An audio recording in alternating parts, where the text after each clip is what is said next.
tapos na rin. 32 minutes. Ito, sakto. Para saktong alas 12, tapos tayo. Pero bibilisan natin to. Best actor itong si Sarah. Bakit naman, attorney? Ginawa mong best actor. O, sige, tingnan natin.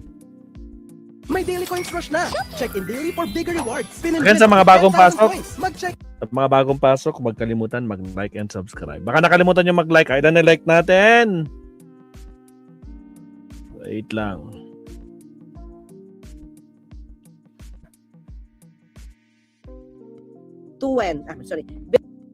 Pala siya sa facility habang Former Duterte. experts. Ha? Kaya nga tingin ko, Wait pero lang. akusado mayroon. Okay?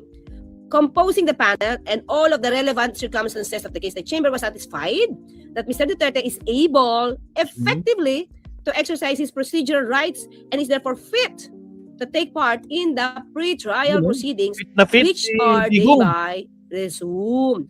Tutuloy na. Nakalagay na. Feb 23, 2026. So, may naisip na ba kayong depensa ni Kaufman? Wala akong naisip, kundi puro technical. Mahina, matanda na, walang jurisdiction, kidnapping, DDS narratives. Kaya nga tingin ko, kaya galit na galit. Baka kaya galit na galit si Harry Roque sa kanya kasi baka wala siyang ibang ebidensya maliban sa gintong naratibo.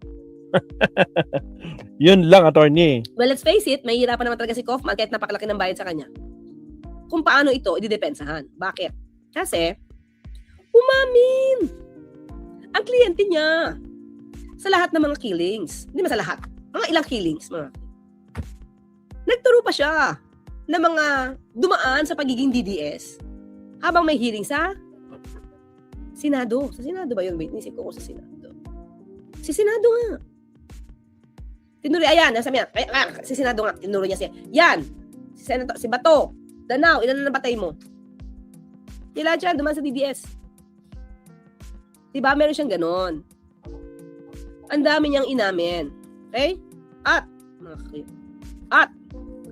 maski na itong si ulitin ko, Sylvester Bello, the third. Tingin ko, dapat maging witness siya sa ICC. Pahabol niyo yan sa ICC. He knew and he admitted that Duterte killed. That person was thrown out of the chopper. And best natin pinag-usapan yan. Pero ulitin natin.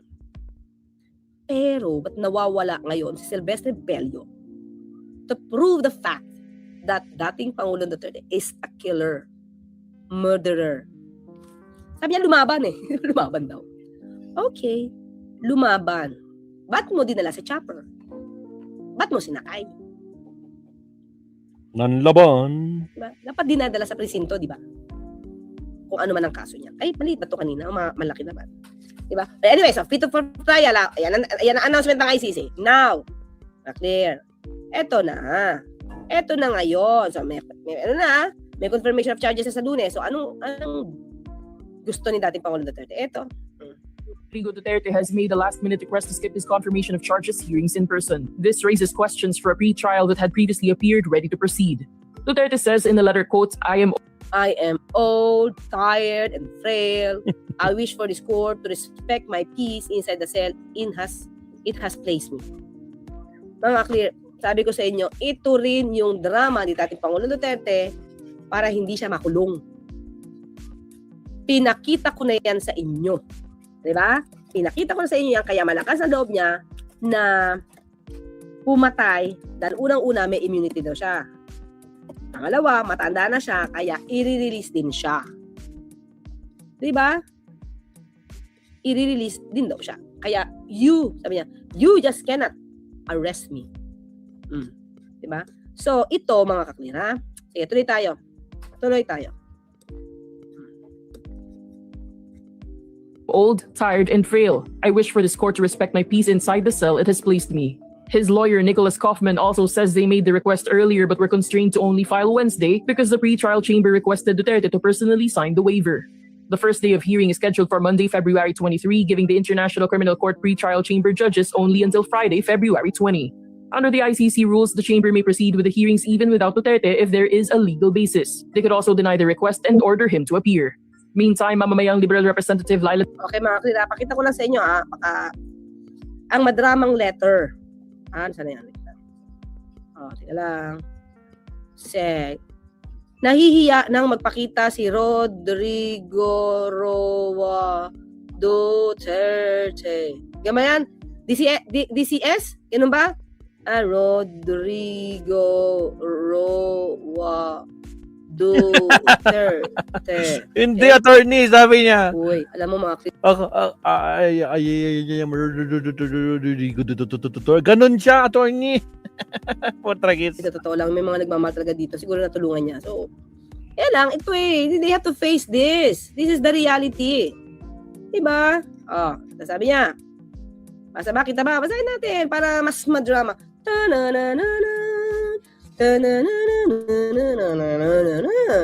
Sorry nasira yung plaka. Nasira yung plaka. Plaka pa pala yun. Sige na, wag ng plaka. Tape na lang, tape. Side A. Nasira yung side A. Nasira eh. Diyos ko po, Rudy. Yung pinaka parang ano niya, ang tawag doon yung ribbon niya kinain. Okay, ito na. Basahin natin. I do not recognize. Boses, Rodrigo. I do not. Wag naman, bisa natin. I do not recognize the jurisdiction of the ICC over my person. I am a Filipino citizen. Kaya ayaw kayang interim release eh. Diba? Ayaw kang bigyan ng interim release kasi unang-una, nagmo-motion ka. May hinihiling ka sa ICC. Yung pala, hindi mo naman pala kinikilala. Paano? Diba kaya sabi ng ICC, paano kitang papakawalan? Sabi mo kinidnap walang babalik na tao sa kidnapper. Diba? Yun yung naging depensa tuloy dyan. Diba Takumi? Inuna ni Digong yung yabang sa Senate. Bilang, pati sa House, diba? So yan mga clear, diba? So wala yung jurisdiction pero humihingi siya ng interim release. Diba? I am a Filipino citizen forcibly pushed. At maliban dyan, mga clear, pakita ko sa inyo. November 2021, nakihin ko yung sarili ko muna bago ako mag-isip. November 2021, ang gobyerno ni dating Pangulong Duterte nag-request sa ICC prosecutor na i-defer ang pag-imbestiga dahil sabi nila, ang pangako nila sa prosecutor, mag-imbestiga kami sa Pilipinas. So, defer nyo muna yung pag-imbestiga nyo dyan sa ICC, okay? That's November 2021. Abay, June 2022, wala pa nangyayari. Yung mga co-perpetrators niya, wala pang kaso. Diyos ko, Lord. Sino ba yun? Maynard Guevara, di ba? Yeah. So, after that, ang ginawa, sabi ng ICC, hindi namin nakitaan kayo na pagpupursigi na kayo mag-imbestiga. Michael C. Attorney, ayaw lang magpakita ni Digong sa camera kasi baka makita na din naman pala namamayat. Diba? Baka tumaba lalo. Yun pala. Kung namamayat man si Digong, itanong ni Harry Roque, paano magpapayat? Yan, tanong niya, sama niya sa picture kasi mga ka-clear, kung di ba naman to BASTOS Inday Harry Roque. Sabi niya, parang bakit sila pumapayat? Pabulong naman paano? O doon sa tatlo, kasi pinakita niya mukha ni PBBM, ni Congressman Martin Romualdez, isama mo si Tatay Digong at sabihin mo, ba't kayo pumapayat? Pabulong nga kung anong sikreto or pabulong naman kung paano. Sama mo yan. If you are really sincere, kung di lang pa-BASTOS yung ginagawa mo. Diba? Okay, tuloy tayo. Okay, nasa na. Lakihan natin. Yan. Okay.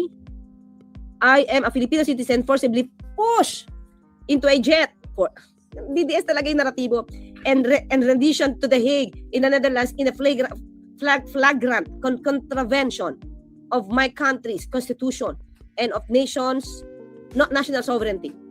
My kidnapping was facilitated by the office of the incumbent president of the Philippines with a plane especially chartered for this purpose. Mga ka-clear, pinakita ko kanina sa briefing kung paano niya inurot ang ICC.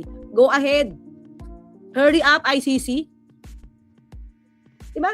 Nung sabi nito ni dating Pangulong Duterte, ang sabi ng Pangulo sa kanya noon sabi niya kung yan ang gusto niya. Diba? Hanapin ko yan mga ka-clear. Duterte says, okay. Sa sobrang kayabang ni Digong sa Senado, pati pangalan ni Bato at Danao, inamin na sangkot sa death squad. Yes! Kaya ngayon nasa likod ni dating Pangulong Duterte, mukhang kasamahan niya yun eh. Gumano na lang, tapos tawa ng tawa. Diba?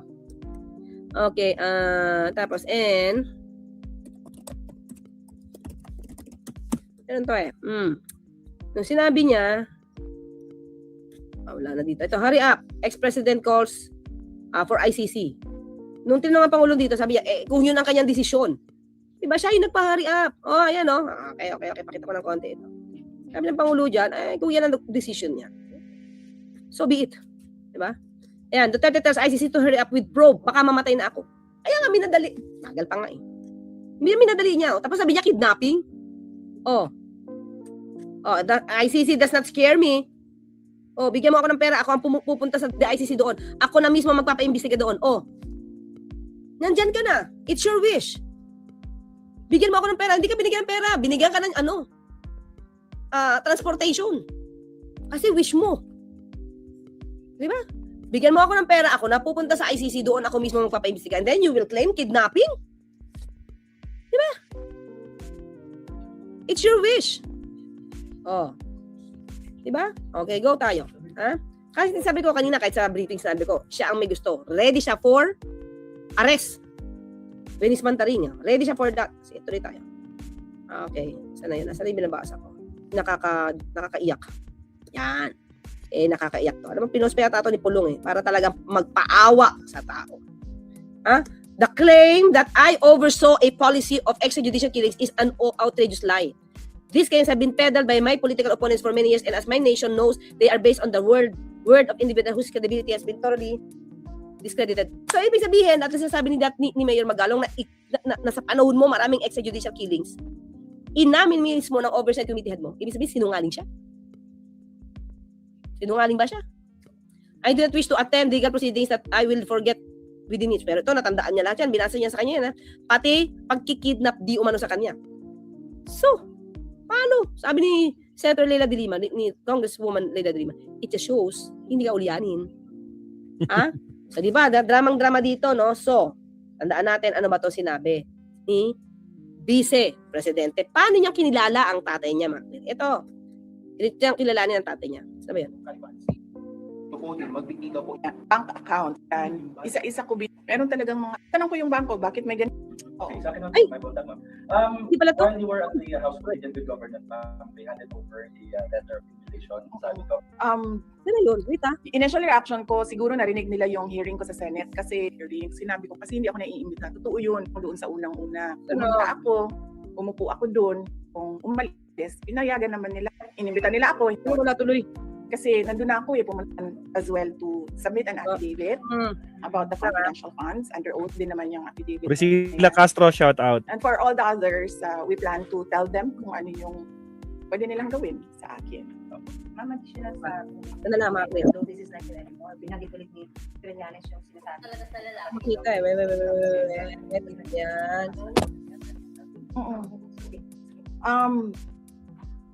Statement ni President. I mean, PRRD. Siya siguro ang dapat maghanda kasi siya yung mauunang dalhin doon ng mga tinatanong namin. Wala naman ako doon sa public. Ito na. Nakita ko na yan kanina, kaya lang hindi ko na nakita yung timeline. Ay, timestamp. Ito na lang. Ay. Ito.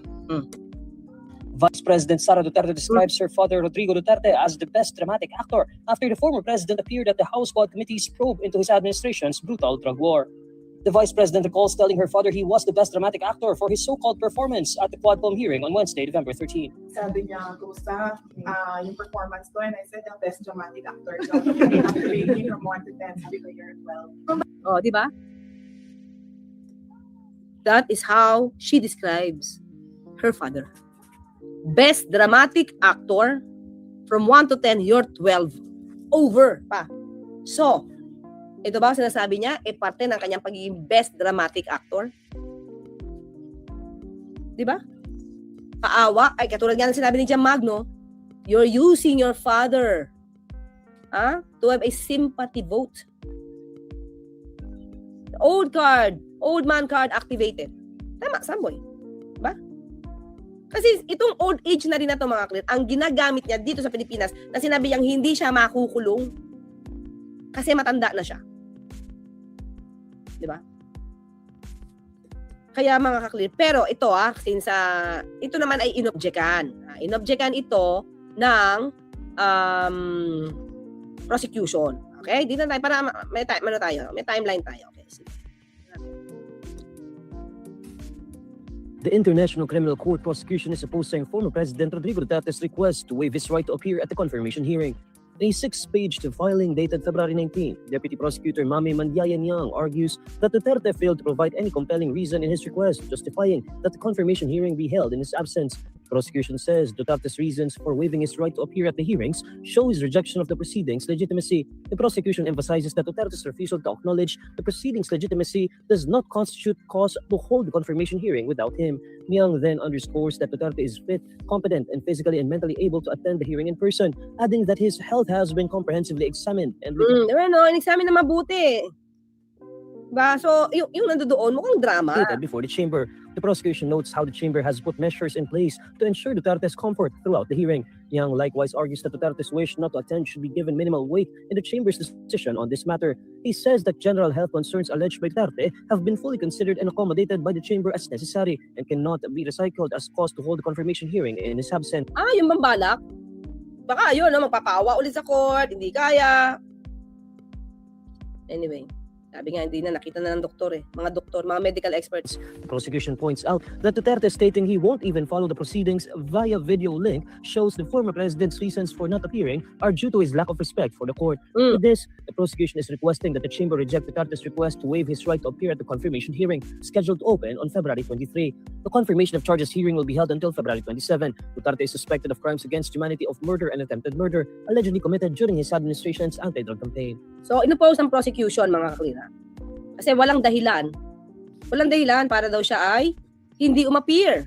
Pinapakita lang yan na hindi siya sumusunod sa proseso. Diba? Pero, syempre, nag-decide na, mga ka-clear, ang ICC grants ex-President Duterte's request to skip confirmation hearing. Okay, so, pinayagan. So, hindi niya siya makikita sa Monday. Diba? The chamber assessed that the information included in the request signed by Mr. Duterte is sufficient to fulfill the requirements provided in such provisions. Kasi dito daw, sa provision statute, Rome statute, allows the confirmation hearing to push through even if the suspect waives the right to be present. So, ito pang gawin mo, hindi ka pumunta o hindi ka pumunta, tuloy ang push through ang confirmation hearing. So, in particular, the chamber noted that Mr. Duterte stated that he understands he has the right to be present at the confirmation hearing and the consequence of waiving this right, which have been thoroughly explained to him by his counsel. So, nakakaintindi pa siya. Diba? Pero, ano masabi dito ulit? Filipino lawyer and former Ateneo School of Government Dean Tony Lavinia explained that preliminary evidence is presented during a confirmation hearing. Hindi pa siya proof. Hindi pa siya testimony. Hindi pa siya testimony.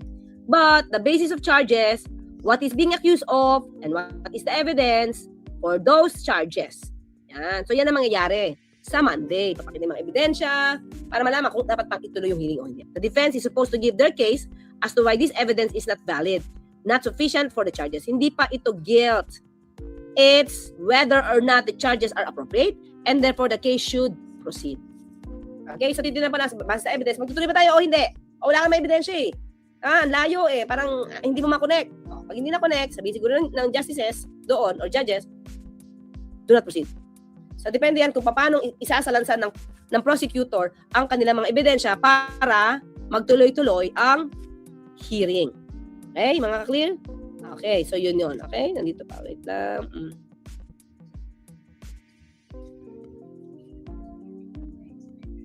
Okay, din natin dito.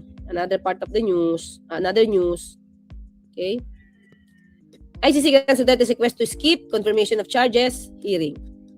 Okay, ginrant. Meanwhile, the chamber directed at Duterte's camp, the ICC prosecutors, and the common legal representatives of the victims to indicate whether certain filings may be public or must be redacted. Okay, baka may mga pangalan dapat na i-redact muna. Okay, ang hearing mga ka-clear, 23, 24, 26, and Feb 27. Okay? Ang araw yun. So, marami mga dokumento Diba? Ayan. So, okay. Yun lang mga ka-clear. Yun lang ang aking balita sa inyo na hindi makikita si Pangulong Duterte, dating Pangulong Duterte, sa confirmation of charges sa Lunes dahil ayaw niya magpakita. Ayaw niya magpakita. Kasi, ang drama is, mahina siya. Dapat di siya makita ng tao kasi baka ma-judge siya na hindi pala siya mahina. Diba? Ihanda na ang popcorn. Mahaba ito. Pero hindi naman makikita si Duterte.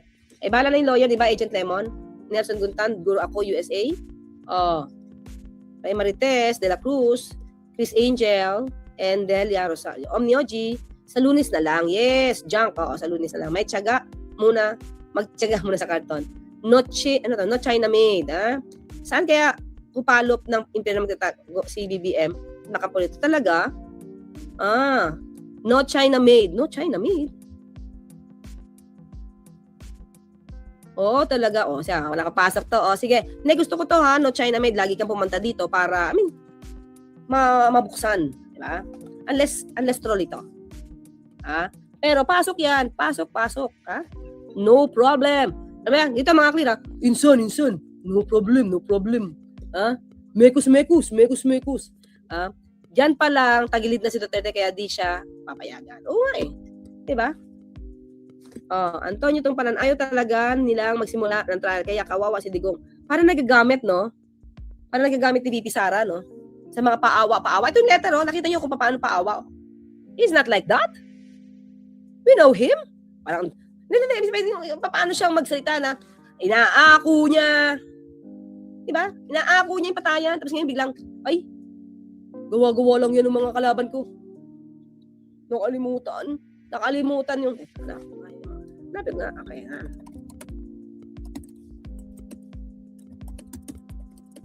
Kinako nga, mga clear. Nandito pa.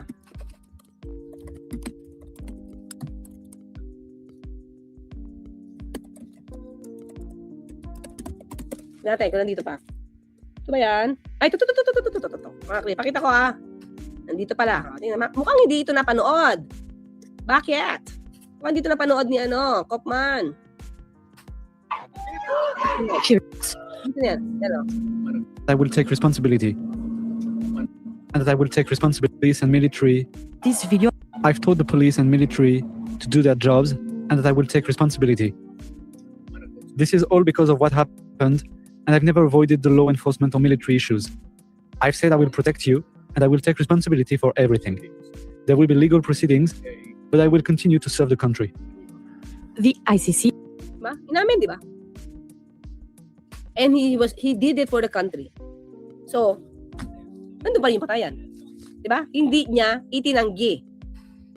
So, ang gagawin na lang niya yan, depensahan mo. Na it's really for the country. Kaya nga nangyari mga kalit, tingnan natin, dapat, yung mga kaso sa Davao City, ano nangyari? Diba? Ilan yung napatay sa Quezon City, sa Davao City, na naging respondent, ito si dating Pangulo Duterte. Diba? Teritoryo niya yun eh. Sabi nga natin, kahit si Pastor Kibuloy, walang kaso sa Davao City. Until dinala sa DOJ. At until na-open ni Risa Hontiveros. Otherwise, wala na yun. Wala naman nalagot dun. Kaya galit na galit si Pastor Kibuloy kay Senator Risa Hontiveros. Diba? O paano mga clear? Ayan, tinulugan ang investigasyon. Tama. Diba? 2001, nag-request sila mismo. Tapos you are not recognizing the jurisdiction of ICC when in fact you even filed a motion to defer the investigation kasi to give way to the investigation that you will be conducting here in the Philippines. But June 2022, wala pa. Kaya sabi ng ICC, hindi. You were not able to prove that there is lack of proof na you did it. Wala kayong ginawa. Kaya we will continue with the investigation. Yun yung nangyari. June 2022, nag-resume sila ng investigation. Imagine mo November 21 November 2021. December, January, February, March, April, May, June. 7 months. Walang nangyari. Kaya, kinuha ulit ang ICC. Imbestiga. Diba? Diba, Dictus Rex? OGM Humboldt. And, ICREM. Life with the Synobs. Ba? Pro-China. Omnioji sa Tuesday sa Salis siya. Ganon. Let us see. Alex Montanoza and Jennifer. Lemon. John. Okay. So, paano mga clear? Takumi, may trabaho pa kami bukas, 10 to 4. So, paano? Hanggang bukas, magkita at magkarinigan tayo. Ako po sa Tony Claire Castro. Don't forget pala to like, share, and subscribe. Paki-like na sa ating mga almost 2,000 po tayong live views. And doon sa mga team replay, maraming salamat. And Mami Ida Masukat, Auntie Ametis Payabaw, Mami Tristan Martin, and Mami Antonia Vicente. Rowena Vista. Kay Gabriel. So, sino ba? So, hanggang bukas, magkita at magkarinigan tayo. Ako po sa Tony Claire Castro, papalalam. Huwag tulugan ang iyong karapatan. Who is the best dramatic actor? Dun, dun, dun, dun. Bukas. Bye-bye.